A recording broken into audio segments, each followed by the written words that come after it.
Gillian, thank you. Now, as we know, same-sex couples tying the knot across England and Wales today because it has become legal for them to marry, and it means many people can celebrate today, even if they're not getting married, because they can renew their vows if they're in a civil partnership.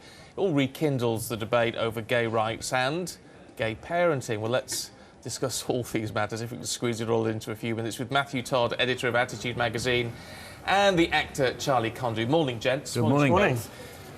Charlie, what does today mean to you? I think it means a huge amount to me and to the gay community in general, that finally we have equality. I mean, we've had civil partnership up until this point, but to my mind, that wasn't really Why not? Because I mean, we had a lawyer on earlier on who spelt out in detail that actually legally there is very, very little. It's hair splitting between a civil partnership and a marriage in terms of what legally it gives you. Sure, but there is that hair there still to be split. I think it was George Orwell that said in his book Animal Farm, all animals are equal, but some are more equal than others, and that's how civil partnership felt to me. If it's the same as marriage, then why not call it marriage? Why not have it the same? To my mind, it's a human right, really. Matthew, it's been a long time coming, this, for a lot of people who've been campaigning, and for Attitude magazine, which has been, I think, celebrating your birthday today. Yes, 20. So 20 years today, and during those 2 decades, things have changed an awful lot, haven't they? After a slow start, if you like, things have picked up quite rapidly. Well, the magazine started in May 1994, and I remember in February of that year, I was 20, and I was with the thousands of people outside of the House of Commons when they were trying to equalise the age of consent, which was 21 for gay people then. It went to 18 at that time. So we started off, being really, really unequal 20 years ago when the magazine started. So it's amazing that so much has changed on some level, but also I'm kind of a bit sad, a little bit bitter, maybe it's not quite the word, but the fact that I was 20 years old and I had to wait another 20 years to be able to get married. And I'm still single, which I'm even more bitter about. That's another show. Now that the law has been changed, do you really think that public opinion has come along with the law, or that there's still very many people who are resistant? I think most people have got more important things to worry about. I mean, I know there was some survey recently that's just said that I think 1 in 5 people wouldn't go to a same-sex wedding. Well, I want to tell those people you're not invited. Please don't come. More cake for me. I think people are just... It's amazing to see people, maybe older people that one might imagine might have more of a problem with it, and some of them do, but loads and loads of them just say, oh, it's 2 people in love, who cares? There's more important things to worry about. Actually, There's terrible things going on in the world. That was an interesting survey, because it struck me that it was actually 4 out of 5 people would go, which I thought was a more significant figure in all of that. I mean, there are a lot of weddings that I wouldn't go to. I don't think it matters on the sex, really, does it? Some people don't like weddings. Maybe that's all it is. Yeah, well, it's if, like me and Matthew, they're bitter about being single. That's the thing. Look, what about the parenting issue? We had Sandy Totsvig and her son on a little while ago. You've talked in the papers, Charlie, about, you've got a family with parents of 3. How does all that work? And are attitudes to that sort of non-conventional family, if you need to put it in those terms, is that going to change? Sure, I think it is changing. It's changing a lot at the moment. The amount of same-sex parents in this country has tripled over the last 2 years. So while I don't like to refer to us as a trend, it seems that we are a growing trend in that respect. For those that don't know, I co-parent with my partner Cameron and a friend of ours, Catherine. We have 2 children together who divide their time between the 2 houses.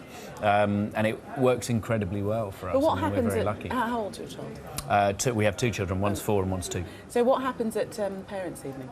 We all go. You all go? Yeah. And is it something that you needed to speak to the school about beforehand, or...? No, not really. I mean, we're very lucky in that we live in central London and we're in a very liberal-minded community. So it's been fine at our school, and there are other children there of same-sex families. But I am aware that it's not like this for a lot of people around the country and indeed around the world. So we didn't need to have that conversation. We've been very fortunate.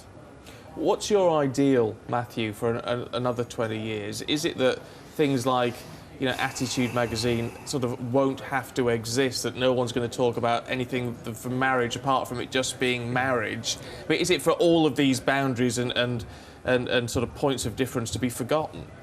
I certainly don't want the magazine to end, and I think it won't because people will always want to look at Harry Judd without his clothes on, which is important to the gay community. But no, being serious, I would say bullying is a massive issue. You know, I have interviewed parents of children who have killed themselves, two that I can think of off the top of my head, and I think that's an issue which we don't talk about, and I think marriage is important in that respect as well. I think it's really important for young people. I knew I was gay when I was 10. It was completely isolating. I didn't think I had any options. I thought about suicide quite a lot, and I remember something that as I grew older and people realised before I was happy to tell people that I was gay, other kids were bullying me for it, and I remember one of the things they used to say was, you can't get married, you can't get married. So I think it's really important that actually kids can grow up knowing that their relationships are valid and as equal as straight people's. It's not about being special or different, it's just about saying, you know, you can marry a woman or you can marry a man, and it's all good. Within all of this, can we talk about the day job, Charlie? My day job. Your day job, because how important is it that obviously you play a bisexual character in Corrie? How important is it to have characters of that nature in mainstream programmes? I mean, it's not that long ago, you know, Will and Grace over in the States was breaking ground because it portrayed a gay character. Sure. And now it's becoming sort of the norm in something like Coronation Street. Well, I think the great thing about shows like Coronation Street that are long running and are on 5 times a week is that they are political with a very small p in terms of changing people's attitudes and minds, if you like. My character was a gay man, very comfortable with his sexuality, very, very happy with who he was, who happened to fall in love with a woman. It's not particularly usual, but it does happen. And I think that was what was more interesting about that storyline, was looking at how he was dealing with his feelings around it and how his ex-boyfriend and his new girlfriend were dealing with it as well. It's a great plotline. Well, yeah, inevitably in soap, nothing tends to end well. So yeah, it's all gone a bit wrong now. But I think these things are important just to show people that there are, you know, people are different and sexuality is different. I think if we'd tried to play this storyline 20 or even 10 years ago, I would have had a big problem with it.